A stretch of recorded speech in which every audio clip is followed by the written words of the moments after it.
everybody, and welcome, or good afternoon, everybody, and welcome to ShiftHappens, the Apocalypse podcast.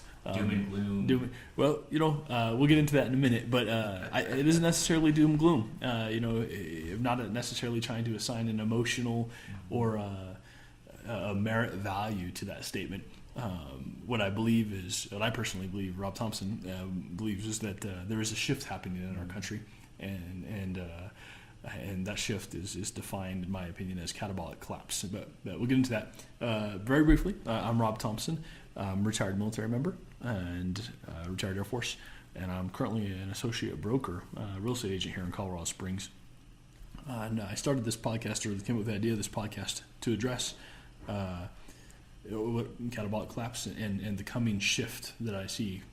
And the style here is going to be a free-form conversation with interested parties, other agents, my business leaders, anybody who has an opinion, a qualified opinion on the state of the market, state of the country and the market, and where we're going from here. So this is the inaugural podcast, and I have with me Jesse Campbell. So Jesse, who are you, and why are you here?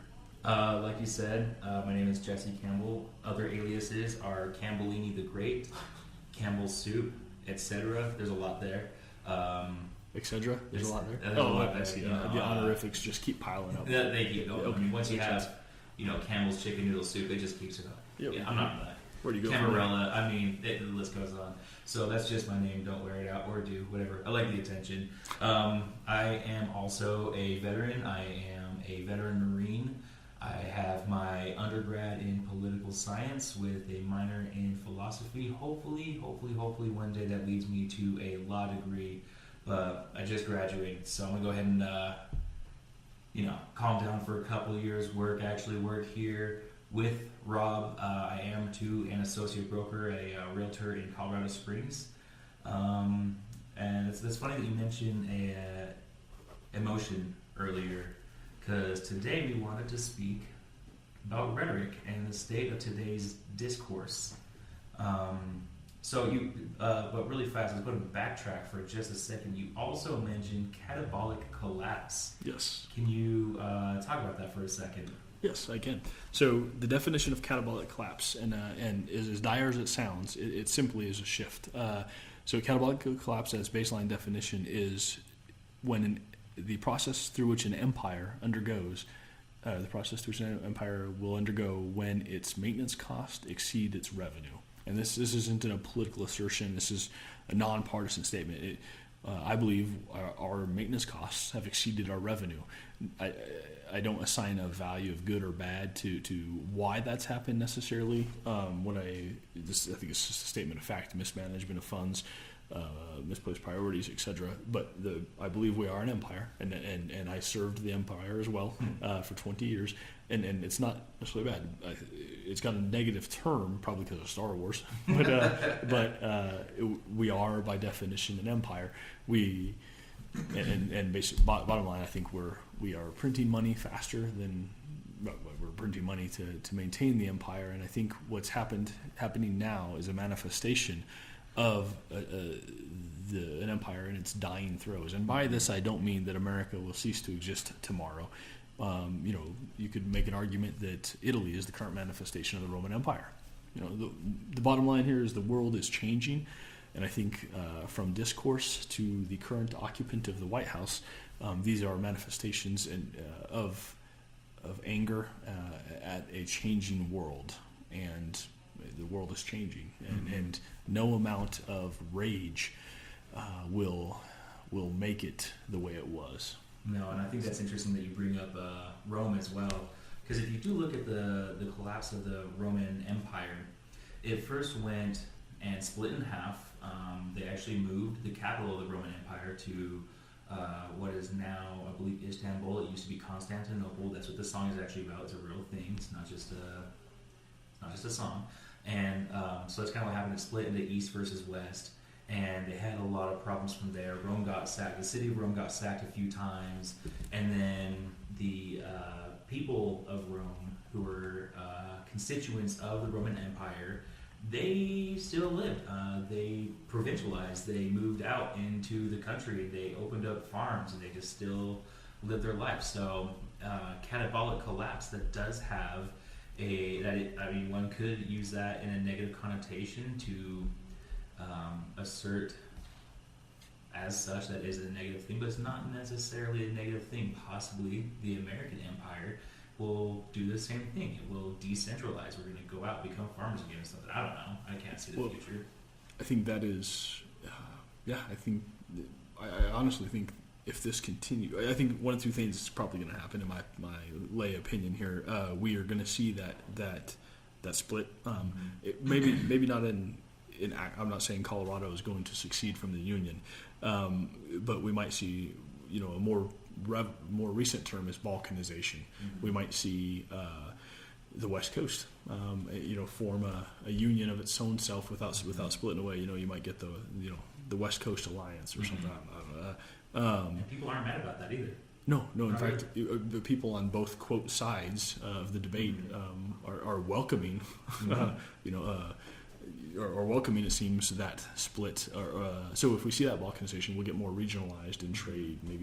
Maybe the West Coast Alliance, so to speak, will open its own trade negotiations with Canada and Mexico, right? Maybe. Why not? So you mentioned one thing that's interesting: the act of going back to farming. I don't see that happening on an agrarian society, but I do see more fraction. I think the cost of goods is going to go up. I think because also consider everything is just in time right now. The grocery stores have just in time trade. We order Amazon, we deliver it just in time, right? And that the whole globalization argument, which has been great for the cost of goods in America, but in my opinion, is a very fragile architecture. And so if we see this balkanization or this split happen, it's prone to disruption as well. Yeah. So I think it's going to be disrupted. Particularly with some of the policies, some of the ways in which this current administration is trying to execute its policies. At some point, some of these leaders of these other nations, all they got to do is say, you know what, we're done. We're done with you. You've hit our pain point. Here, making it more local. In a real estate transaction, what happens, and you can speak to this directly as well, what happens when the other side gets too belligerent?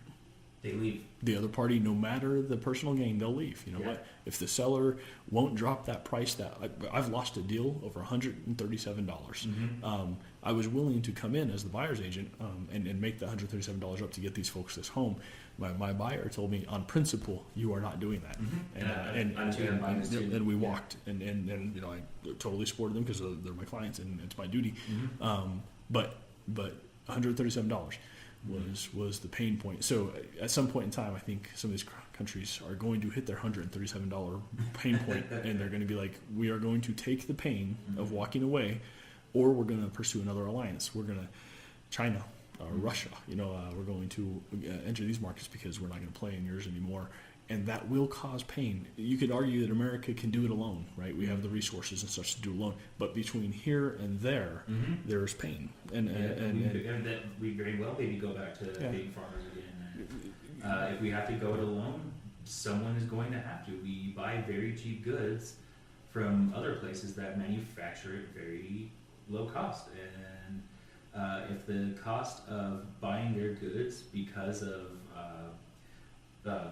renegotiated terms, so to speak, becomes greater than doing it yourself, we're absolutely going to do it ourselves. And that would be possibly part of the provincialization. And is that necessarily a bad thing? Not necessarily. Not necessarily. I mean, there's a lot of people there's homeless people. There's homeless people in the streets right now, and maybe they'd be more than happy to take up these positions that just currently are not in the United States.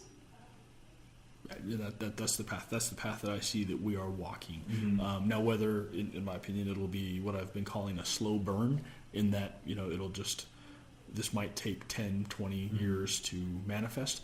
The Roman Empire's collapse was several hundred years long, if I'm not mistaken. It was up for about 1,000 years. It took 300 years from the tipping point to actually collapse. Okay, they didn't have the internet. They didn't have the ability to instantly communicate across the globe, right? So I think ours will be faster, by definition. Everything moves faster now, right? Singularity is coming. Yeah, in a lot of ways. So I'm going to make a note here to hit that point again, too. Tech singularity, right? Yes, I think so. do think that's coming. I think that's how this is going to manifest. I can't, and I've asked myself this a lot and done some research. I can't think of a point at which, quote, a crisis reached this point. Mm-hmm.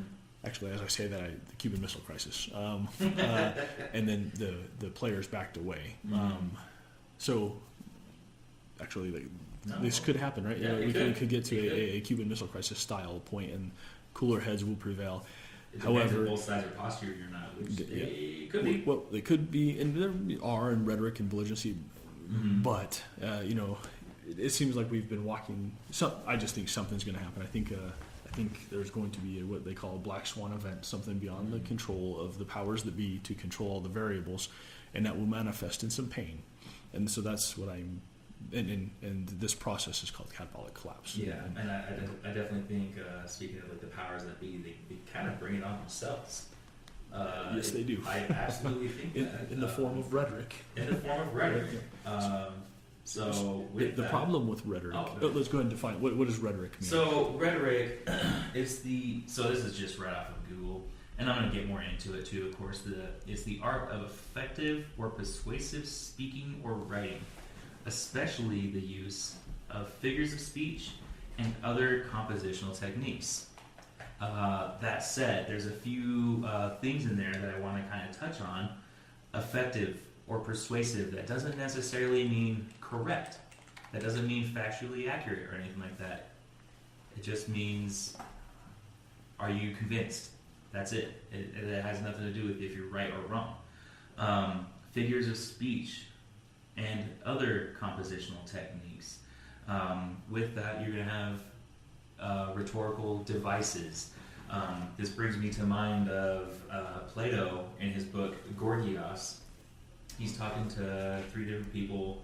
One of them tells him that he is what we now call a rhetor, where he is the one that sways kings and the masses and yada yada yada. He's all powerful, but this is a good thing because you can use it for good. And Plato points out, well, this isn't necessarily a good thing because what if you use it for bad? The guy retorts, well, I'm going to use it for good.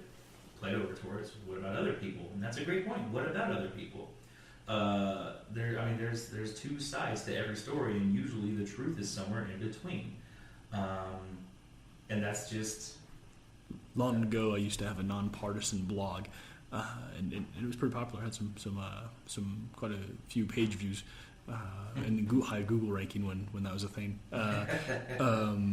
And I used to take I'd go online and I'd go on CNN.com and I'd go to Fox News and I'd go to BBC, and for example, and I would look at the headlines of those 3 sources, and then I would surmise or I never offered definitive statements, but I would say, look, it was interesting to juxtapose the different headlines of their rhetoric. You could have one article on one website that would say, Israelis returned fire, but that there's something there. That implies something, right? The other website would say, freedom fighters fighting back, and then the third one would say a rocket was launched at Israel and landed, and so yeah. So what is the baseline problem with rhetoric? And it's kind of a leading question, but why? Well, let me ask you. What do you think about rhetoric? Is it dangerous? Is it what? It's absolutely dangerous because those that don't really analyze the things that they're reading from an objective standpoint will be moved. I mean, rhetoric is the effective use or persuasive speaking, and so it's not necessarily laying out the facts. It's funny you bring out, Fox News, CNN, BBC. Already, I know what they're going to say. I don't even know what they're going to talk about. I know Fox is going to be pro-Republican, CNN is going to be pro-Democrat, and BBC is probably going to be anti-American to some extent, saying that we're like crazy or something like that. I don't even know what you're talking about already, but I already know where their rhetoric is going to lie. And I think that is an issue. We don't have in the news anymore newscasters. They're not telling us what's happening. They're telling us what's happening as well as what to think about it. Some of these folks also hide behind a rhetorical device, if you will, when questioned about their journalistic integrity. Some of, actually, a number of them have said, quote, paraphrased, "We are not journalists, we are entertainers." That's a problem. That's a massive problem because they're masquerading as journalists. I agree with you. I think rhetoric is very dangerous. In one way, it moves people. It causes people to act. And for me personally, my belief in where this is all headed has caused me to pull back from the market. From I was recently rear-ended in my wife's car, and man, the first thing I thought after I made sure everybody was okay was I have to buy a car in this economy. Dang it, that's not what I wanted to do, right? Trying to pull back and kind of batten down my personal head. So it's moved me to action, right? And that's the very thing about rhetoric is it adjusts, so to speak, your persuasion, and value is very, very reliant upon individual perception. So if you were dying in a desert, and this is what pretty much all of economics is based off of, is the subjectivity of value. If you were dying in a desert of thirst, you would pay a lot more for water than you would for a diamond ring. Here in America, people pay a lot more for a diamond ring than a bottle of water. So with your perception, worrying about buying a car in this economy, if you're correct or not, isn't necessarily the issue. What is that you felt like you shouldn't, and that you were perturbed, I guess you could say, the fact that you had to. Yes, I was. That's a great analogy, and it's one reason too that I think catabolic collapse is here. That we have such a mismatch of values. That we've become so accustomed to a standard of living that is literally, and correct me if I'm wrong, it's literally the highest standard of living that the world has ever known, and we get it at a discount. But we only get it because of our economic and military dominance and historical political dominance over the world, so to speak. So I think that's changing. And then thus this podcast is what I'm motivated to start this podcast is just have a discussion. Hey, this is where we're at, and this is where we're going. And I want to emphasize that it's non-partisan. I have certain beliefs, we all do, but I'm trying to make this a factual or you're trying to talk about the phenomenon and not make a theory. There you go. It's the phenomenon and why I think this is going this way. What do we do about it? What can we do? Or even just the active discussion prepares us mentally for it, so we're not surprised. There's just an article today talking about the market and slowdown. The talks of slowdown.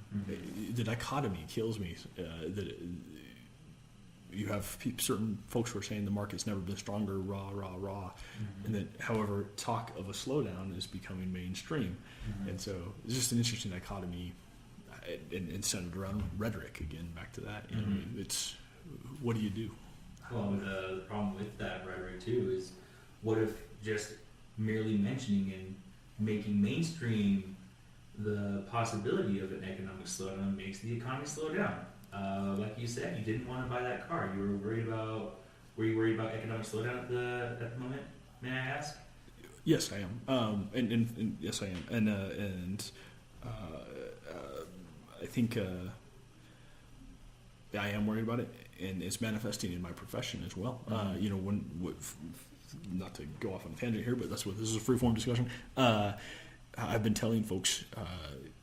So we see a lot. We do a lot of social media in our business, right? Yep. So there's a lot of folks on Facebook saying buy. Market's going to be high through 2020. Buy.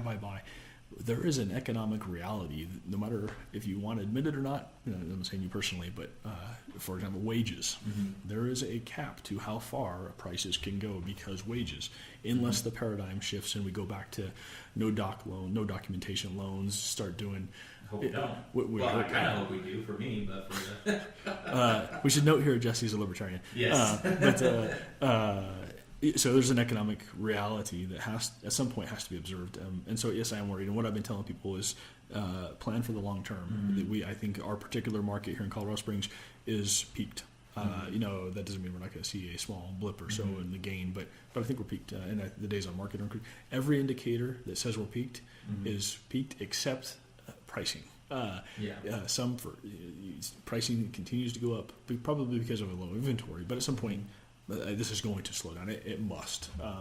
It must, if only because the rhetoric is you have two echo chambers that are just yelling in one. I'm getting lost in my thoughts here, but I am concerned about a slowdown. Let's go ahead and talk about that no-doc loan really fast and kind of explain what that means to the layman that isn't necessarily a real estate agent or a lender. Right before the 08-09 recession, I should say, the bubble pop, what was happening is people were getting loans based off of income that they were merely stating that they had. And it doesn't matter that they didn't have this, they were still getting these loans. And so they're buying a lot more than they probably should have. And that's why I say I hope they don't. For me personally, I hope they do, but that's because I'm going to plan in the long run. I don't know about you guys, but the problem with that is it's going to pop. I mean, that's just what... it's funny you mentioned my being a libertarian. I think that banks should loan out the money at whatever rate that they think they should, but the problem with what we do in our economy here is we have a practice here where we have a fiat currency mixed with fractal banking, and I think that's a problem though. Now, if we just had, if you look back at like the 1800s and in our economic history before we had the Federal Reserve, we had more regional banks. There was the federal treasury still, but these federal banks, the money was looked at more of as a commodity instead of money. I mean, people don't even know how to define money anymore. They think, well, it's just numbers. It's how I buy stuff. Well, no, not necessarily. It's also a commodity. And back in the day, you used to be able to have these commodities actually compete. And so deflation with these commodities would have been a bad thing because they don't want their commodity to be worth less. Like California didn't want their money to be worth less than Texas money.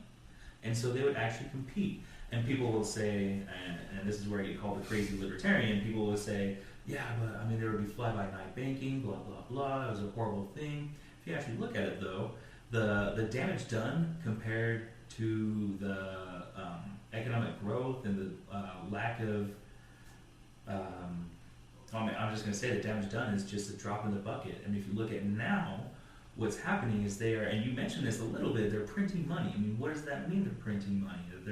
That's exactly it. They're just printing pieces of paper that may or may not have value, and it's not backed up by gold anymore. It used to be that dollar meant something where you could go to a bank and exchange that amount of gold for that dollar, and that's how money used to work. That's called fiat currency.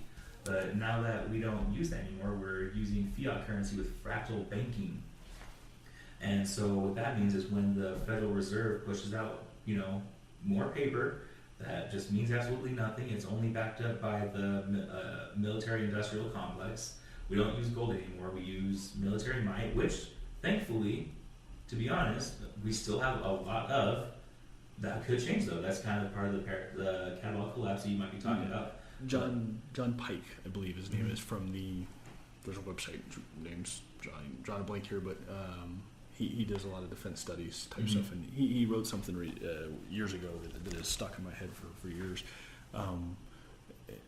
He said that it is not simply for strength of, what do you say, it's not simply, bottom line is he went on to say that we have the military might to impose order on several orders of magnitude higher than any other nation on earth. So we can impose that order, but it was basically our model of leadership that we did not. I think that's changed, or there's certain administrations more willing to do that. Yesterday or the day before the tweet for North Korea, basically I have a bigger button. Yeah. The world is shifting. And I want to tie in one more thought here. Have you seen the movie Changing Lanes with Samuel Jackson and John Hurt, I believe? So they're basically, and Ben Affleck. So basically, Ben Affleck and Samuel Jackson getting a car accident, right? And then they spend the day chasing down one another and beating each other up. And Samuel Jackson nearly kills Ben Affleck, causes a car crash on the freeway, and nearly kills him, right? John Hurt is his mentor, and John Hurt says something to Samuel Jackson in a moment late into the movie. He says, basically, he says, there's a covenant, man. We all agree to this covenant not to go batshit. And that's what his statement is, that's what keeps everything operating, right? Mm-hmm. I think that we are close to the end of the covenant. Mm-hmm. That each side, if you will, and all the devices, the rhetorical devices, money, all these things, they're peaking. We can only print money for so long. We can only, the rhetoric has become extreme on either side. We have, on the left, we have comedians, holding up severed heads of individuals. On the right, we have here. I think I mentioned this before the podcast. As a United States military member who served 20 years, I have been called a traitor for calling into question the leadership, if you will, tactics of the president. It was Roosevelt that said criticism of the president is one of the highest forms of patriotism, I believe. But well, that's what the First Amendment is exactly for. It is. So the rhetoric, people have been called a traitor for saying that for calling him out for being a bad leader, so the rhetoric is just out of control. The extremes on everything. I feel like we've hit the envelope on everything. I think that's funny. You mentioned what you're called too. I get called a snowflake sometimes, which is the rhetorical device that those on the right, so to speak, will use on those on the left, so to speak. And it's really ridiculous if you analyze it. It's saying that they're sensitive. I'm going to say both sides are very sensitive. Well, we see it manifesting. I'm just going to say it. Any criticism of the president, and you're a traitor, right? However, these are the same people that were silent or did not speak out when President Obama was burned in effigy, right? But then on the left too, you can't say that Trump's brinkmanship worked with North Korea, the day before yesterday. I wholeheartedly disagree with how he did it, but the next day the North opened talks with South Korea, which would be cool if they did. Right? They said they were going to, right? So it'd be cool. So was his brinkmanship a good thing or a bad thing, or is it a thing? Yeah, and so, but now having said that, I will probably get some comments that I am a Trump lover, I think we should both mention really fast that neither of us are necessarily supporters or lovers or haters. You can say hater. I didn't vote for the guy. I'll give credit where it's due. Essentially, I'm not going to just intrinsically think that everything he does is bad. Right, what you just said, you're kind of on the same. Trying. I will say that his rhetorical devices and the method for which he communicates is appalling to me. Utterly appalling, and it goes in the face of every effective leadership technique that we in the military we teach our people to be, right? And leadership 101. That said, I'm trying hard to keep that out of this and just speak to the phenomenon, speak to, as you mentioned, it just makes, so it's hard to give credit where credit's due when I believe this person has weaponized that credit. Yeah. You I was there with Obama, though. You can't like say. Like we talked about prior. I was definitely there with Obama.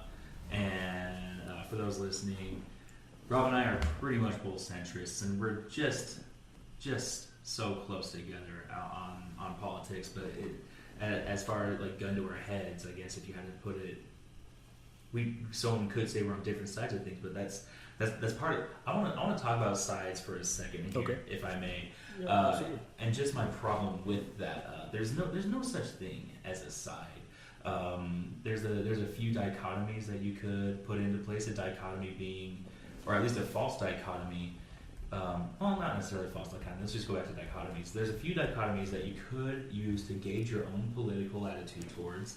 Are you a statist or not? Statist not necessarily being negatively connotated, just that you believe in whatever situation whatsoever, you believe that the state should or should not intervene. Or there's the same thing could be said socially. Do you believe in high controls socially or politically or economically? These are just the different kinds of dichotomies that you can present yourself with, and when you really talk to people, you're more than likely going to be almost on the exact same level on an individual basis. And so when you put yourself into groups, that's the problem. If I may, I'd like to talk about a couple of these things. I'm about to make it so that way you could hear a pin drop, but Black Lives Matter versus Blue Lives Matter. Yeah. Why is that a dichotomy? And I wanted to. There's a lot to be said there, and we're not going to analyze which one to be. I'm not gonna. Yeah, I would suggest that we lack a basic qualification to we can empathize, but both being white males, we also we lack a quality that can really allow us to speak to the emotional impact of it's purely emotional too. It's funny if you read Nietzsche, he says this is kind of the basis for as much as I hate to admit it, this is kind of the basis for relativism. As much as I hate relativism, I do think that there is truth in the world. Either this table is true or it's not. Therefore, that statement is true. I will say that, but you cannot have what's called a privileged perspective.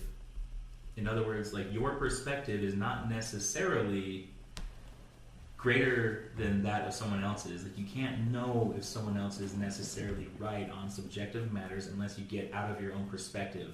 And he says the only way to get out of your own perspective is to die. You have to not be where you are.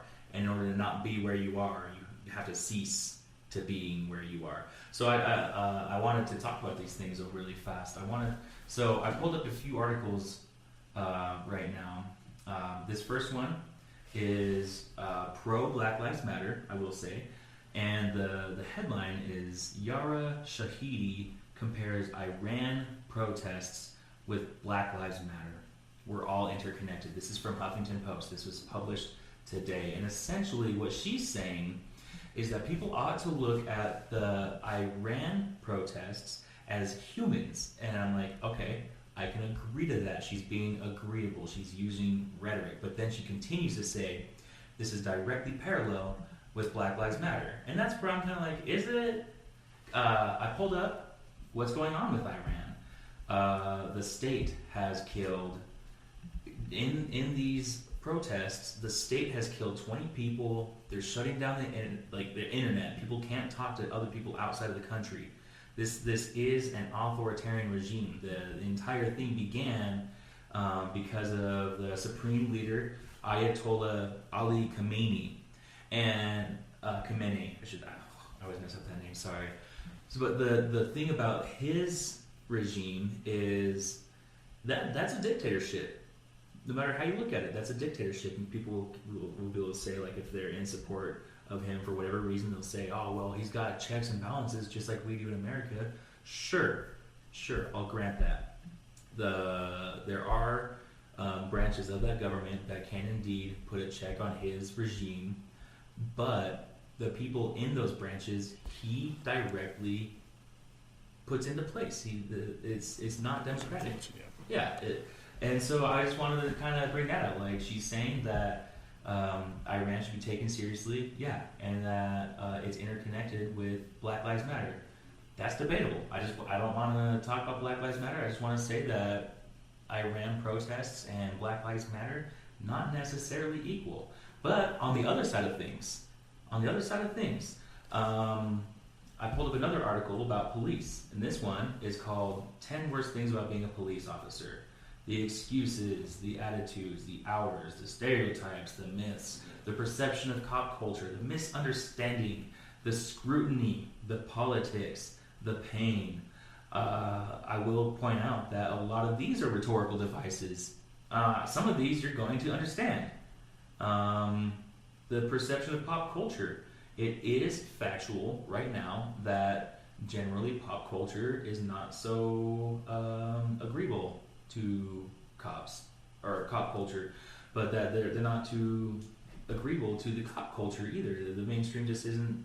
It doesn't have their backs, and that I will say that is factually accurate. But then they're talking about the scrutiny. I'm going to argue, possibly that's an important thing. It is. I think a common thread here throughout everything, and tying it kind of back to the discourse, and this is unformed, but as you're speaking, maybe a lot of this manifests from the unwillingness to call a spade, to call a fork a fork, to I would agree. Let's move away from. I'm going to personally try and move away from this because they're so charged with Blue Lives Matter and Black Lives Matter. Absolutely. Let's talk. Let's go to a less inflamed area and say, for example, which is not less inflamed, but the Paul Ryan, Mitch McConnell. I personally am flabbergasted at their unwillingness to hold the president accountable for his rhetoric. I understand some of the political layers behind it all, but their unwillingness to do so, and their in doing so, their defense of Trump, for example, tacit consent. Tacit consent. There you go. And so drives me further away from them. And into I'll lay it out. And then I find myself victim of this, or victim or complicit in the same tactic that I then might find myself more defensive of the left than I would normally be, because they won't, they won't concede, and that's I talked about weaponization of that before. That's kind of what I mean is, if you give them a step, what am I saying? I think this all goes back to groups don't want or can't, or in this atmosphere are unable to criticize their own without. It's just all been weaponized. For example, these are some charged topics. Well, they are can very we go, charged. Can we go back to the collapse of America? Well, can I really fast make a couple of concessions on these charged topics? Yeah. So, back to Black Lives Matter. They start on a very valid premise that police brutality is a bad thing. I'm going to agree with that. That's just, and they need accountability. I'm also going to agree with that. That being said, I do also support police that do a good job.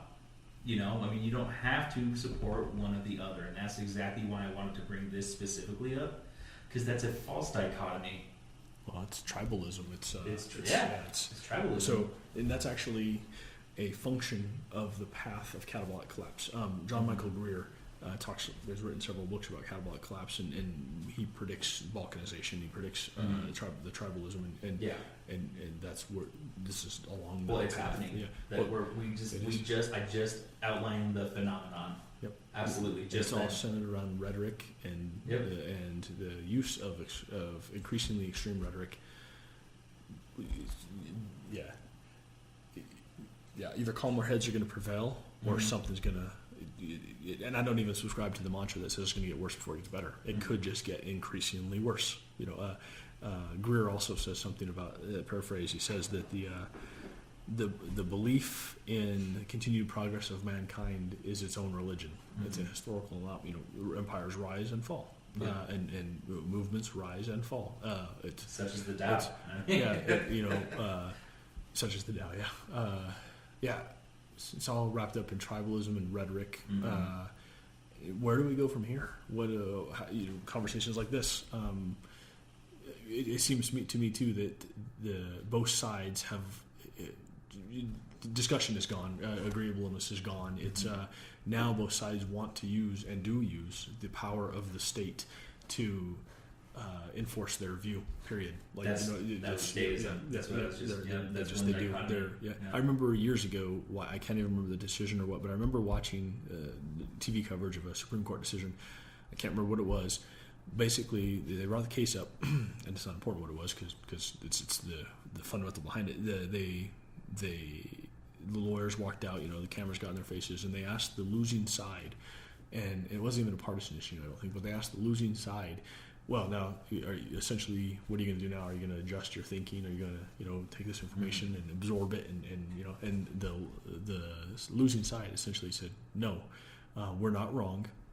We are going to bring another suit from a different technical angle. Mm-hmm. So instead of saying the Supreme Court of the United States of America just ruled against you, and absorbing that and thinking maybe I'm wrong. Their immediate response was, no, I'm going to use the justice system and try to exploit another technical angle to win. I cannot be wrong.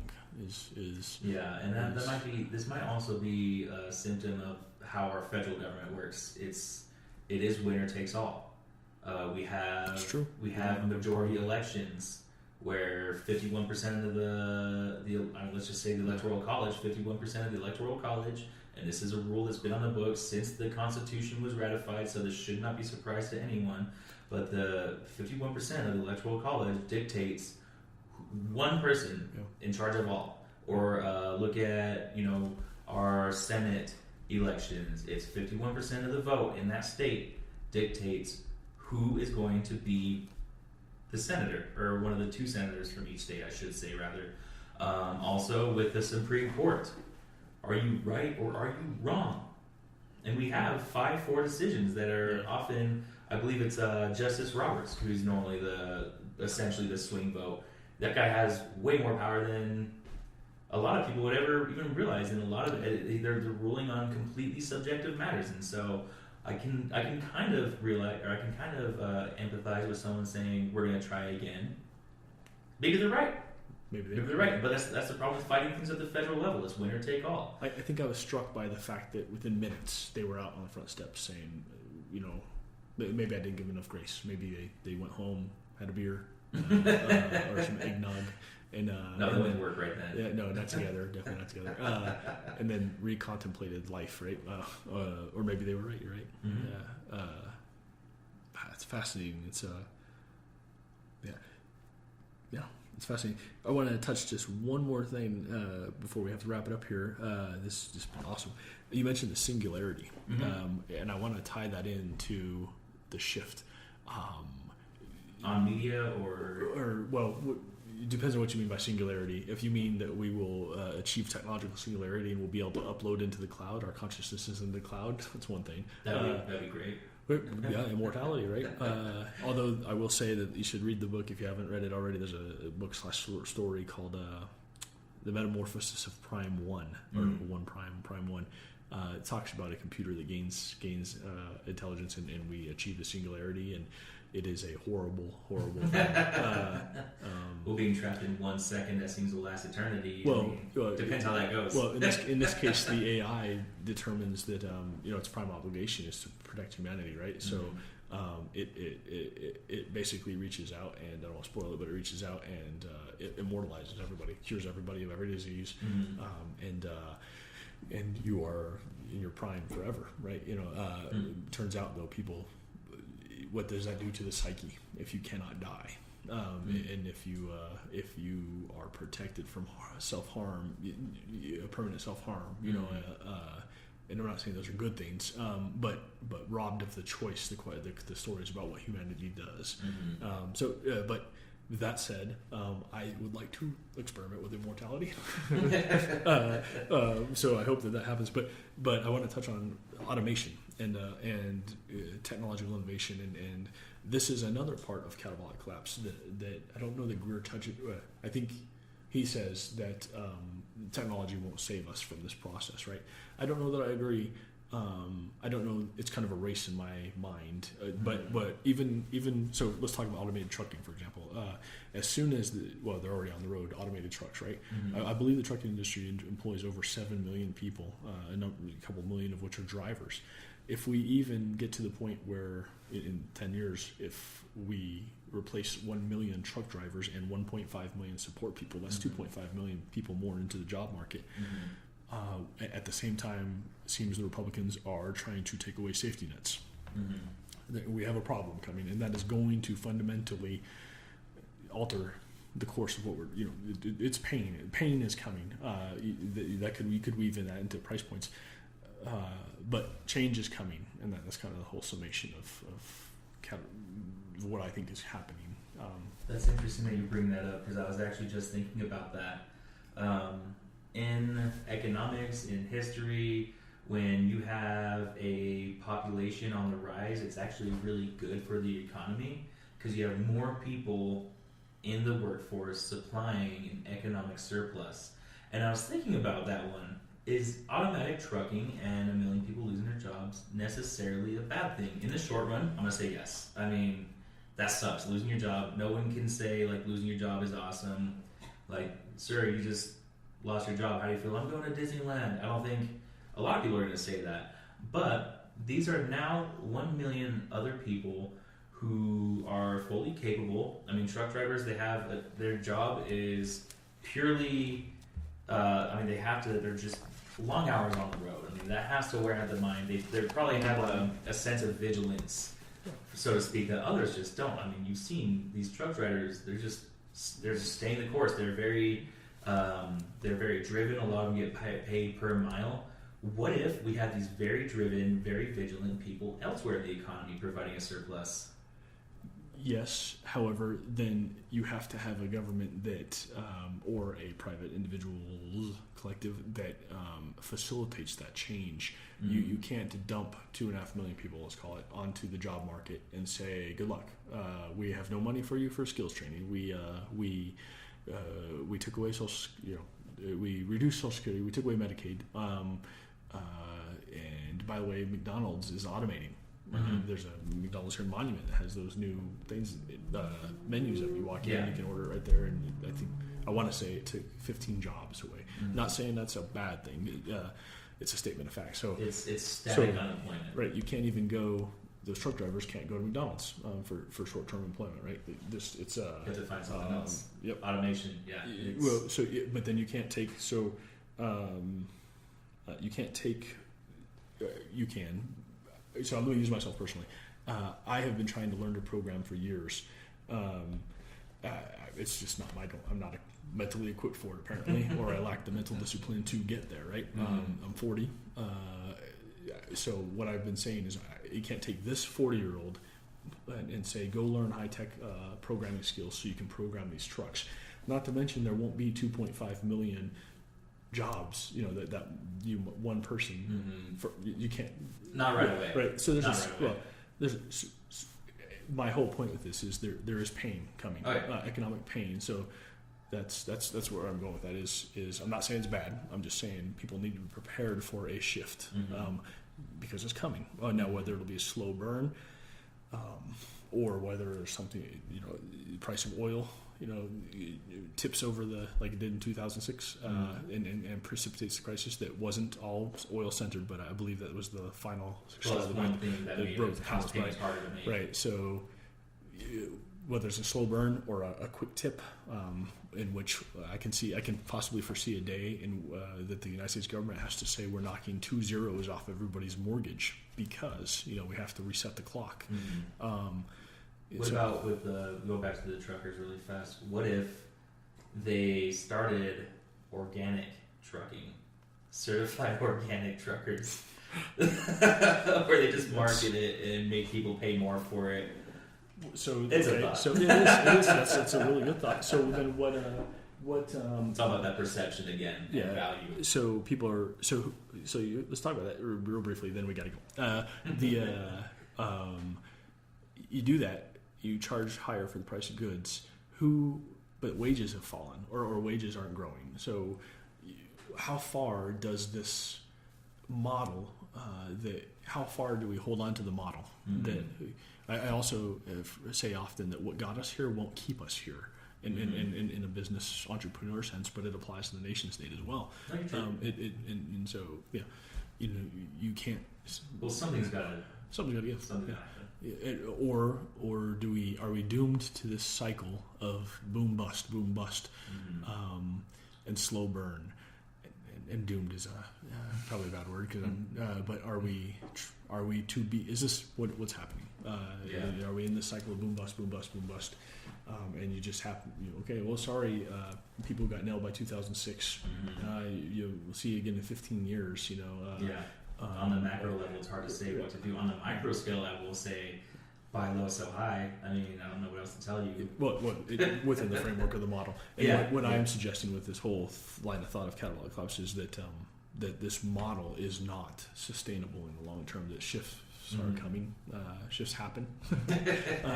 Good plug. Thank you. They do. They do. And what I'll close it out with this thought, if it's okay. That the post World War II economy that we have enjoyed was built on a specific set of circumstances. It was. You can even, I saw an argument that was, the Russians lost something on the order of 20 million men. Our losses, catastrophic, were not that high, right? So we brought back more able-bodied young men equipped with discipline to build, and women. And we had factories who that employ women, and so Yeah. we turned around and we turned that into a booming economy. I think we're riding the coattails of that effort, and so something's Very gonna possible. give. Yeah, something's Very gonna possible. give. Yeah, well, good or bad. Just my advice to folks is prepare for a shift. Don't over leverage yourself if you can, and deleverage if you can too. So yeah. Also try to enjoy yourself, drink a beer. I don't Yeah, know. that's true too. Don't forget the little things in life. And I've been trying to be. In fact, one of my resolution, my only, so to speak, resolution, to sum it up, is to be more intentional this year. Not get.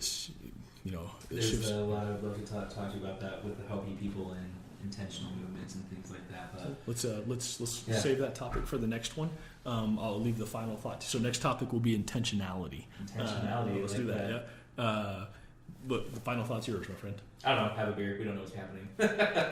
Have a beer. We don't know what's happening. I like that a lot. Thank you very much, Jesse Campbell.